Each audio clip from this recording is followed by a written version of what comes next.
ఈరోజు ర్యాపిడో ఉంది, మీరు చూశారు. ఆ ర్యాపిడో వ్యవస్థాపకులు ఇక్కడ ఈ జిల్లా అతను వాళ్ళ తండ్రి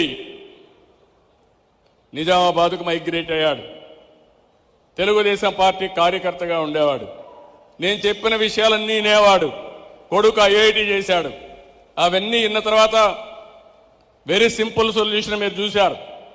అతను చేసిన పని మీరు చూస్తే దేశంలో ఉండే ఆటోలు కానీ మోటార్ బైకులు కానీ ఇవన్నీ కూడా ఊబరైజేషన్ ద్వారా ప్రయాణ సౌకర్యం చేశాడు. ఒక ప్లాట్ఫామ్ తీసుకొచ్చాడు. ఒక పక్క వెహికల్ ఓనర్ని, ఆ వెహికల్ ఆపరేట్ చేసే రైడర్ని, ఇంకో పక్క యూజర్ని, ఇద్దరిని పెట్టాడు. టైం పెట్టాడు, రేటింగ్ పెట్టాడు. ఒక 5-6 మందికి పంపిస్తే ఎవరు ఫస్ట్ రెస్పాండ్ అయితే వాళ్ళని పంపిస్తూ వచ్చాడు.